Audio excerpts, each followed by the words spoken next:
Shouts out to my people. Shouts out to my people.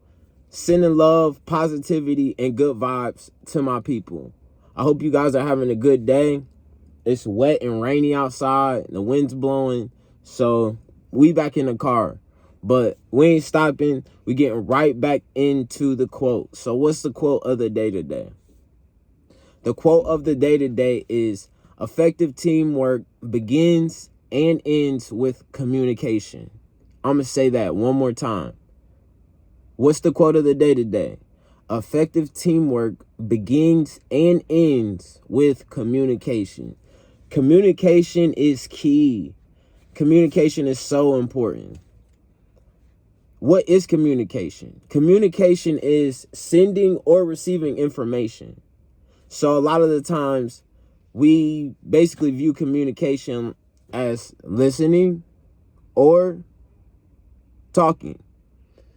But there's 4 different types of communication.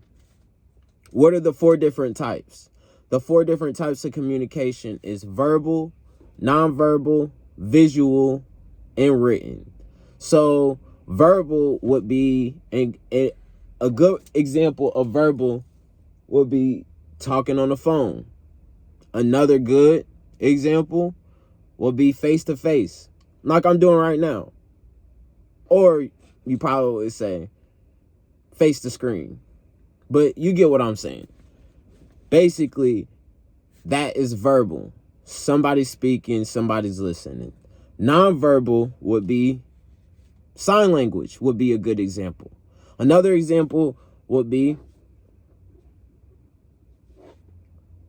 waving, which is like a sign of form of sign language.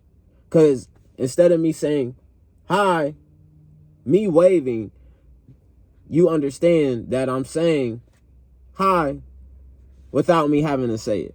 So that would be an example of nonverbal communication. Visual, what would visual be? Gifts.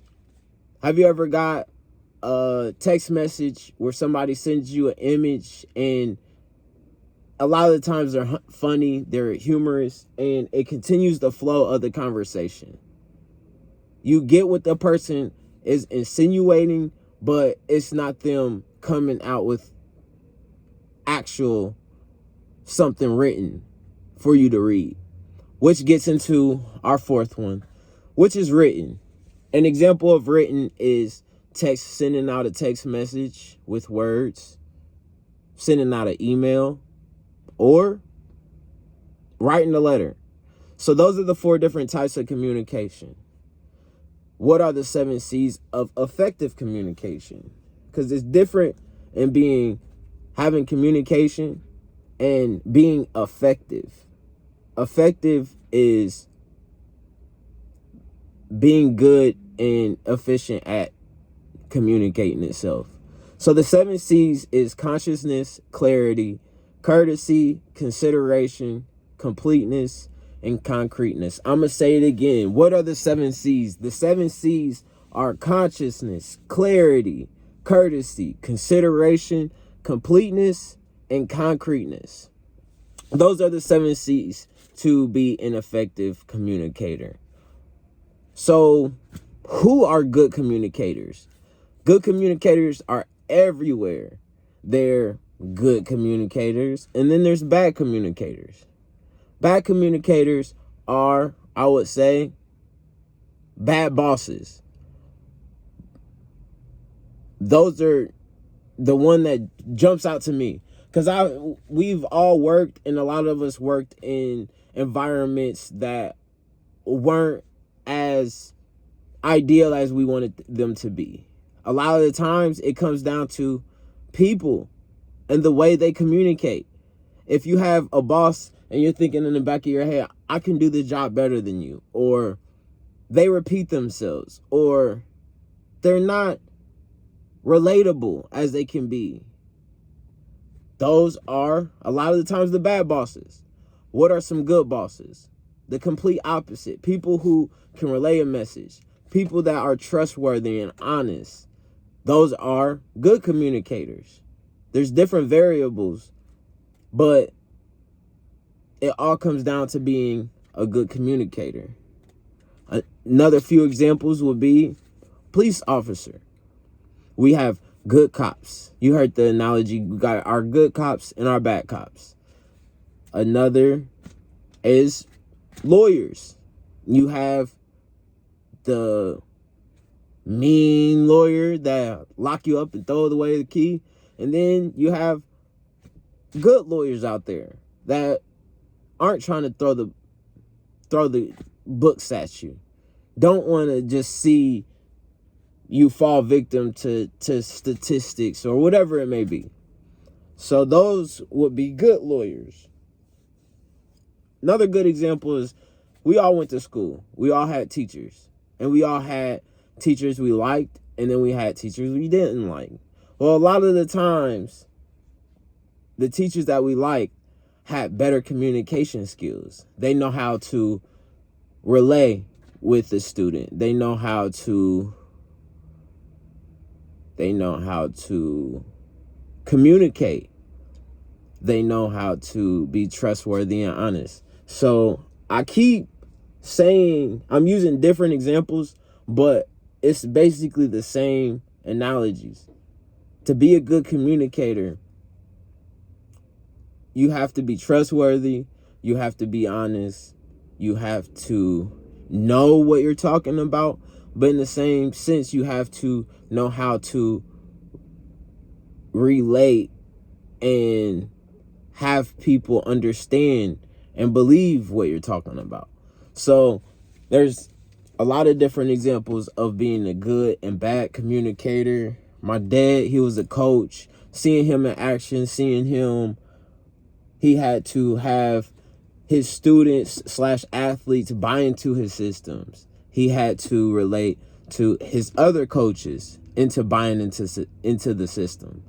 Anywhere from parents, you have good, and you have different personalities of parents. You have different personality of students. You have different types of teachers you have to talk to. You have different types of referees you have to communicate with. It goes all the way down the line. You have different types of people and different situations that you have to communicate in order to be an efficient coach or whatever it may be. And for people to buy in and to believe into the systems that you're trying to implement. So it's real important to be a good communicator. Even in the sense of me working in Finish Line will be a good example. I was a sales associate. And when I was a sales associate, my main focus was what? The customer. Because they come in, my job is to please the customer. But then I moved into stock. And instead of the customer being my main focus was the associates. Because if the associates didn't know where the inventory was, then that will fall on my back for being a bad communicator to the associates. If we have a pair of shoes in the back, but the associate doesn't know that the shoes are in the back, whose fault is that? A little blame goes out to the associate, maybe for not knowing or not asking, but a lot of the times that pressure comes down to the person in the back, the stock guy, because that's his job, getting the inventory and pushing it to the floor so we can sell this. Another example would be a manager. When you're the manager, you got to deal with the customer. You got to deal with associates. You got to deal with other managers. You got to deal with higher managers. You have to deal with a lot more. That's the reason why it's more stressful when you're a manager, because more is on your plate. You have to deal with more and handle more. So this is just me giving you examples of communication and the variables of communicating. Healthy relationships. In order to trust someone, you're going to trust them by their word, by what they're telling you. In order to be trustworthy, you have to be a good communicator. all this basically goes into a story I want to tell you. So my daughter, who's 2, she's crying in the middle of the night. She wants a bottle. She's been crying in the middle of the night for a bottle for 2 years now, 2 years plus. And when she was a baby, it was understandable because she didn't know how to communicate. But now that she knows how to express her feelings through words and she can communicate, now we had to time out, house meeting. So we had to figure out how we could communicate better as a family. Long story short, I told my 7-year-old, because the 2-year-old would cry, the 7-year-old would come downstairs and she would say, the baby's crying, instead of telling us that she needs a bottle. So, long story short, communication off on all different levels. So, back to the drawing board. We had to huddle up. So, to the 2-year-old, I had to tell her, if you are hungry and you want a bottle, just tell your sister. Your sister. You, instead of having to come down and tell us that she's crying, you should be telling us that she wants a bottle. But more than anything, let me set these cups of these 2 bottles up so you can grab, so you don't have to wake us up and get you a bottle. Now you already have bottles ready for you. So, long story short, you implement the system in order for it to be fluent. But first, you have to have communication that everybody's on the same page. Long story short, the 2-year-old starts crying. The very next morning or the very next night, crying in the middle of the night. Wow, wow, wow. Well, instead of the 7-year-old coming down the steps and waking us up, guess what she did? She didn't wait for the 2-year-old to come tell her, I need a bottle. She sprung into action. And she said, the 7-year-old said to the 2-year-old, it's okay. Stop crying. I'm going to get you a bottle. Went downstairs, got her a bottle.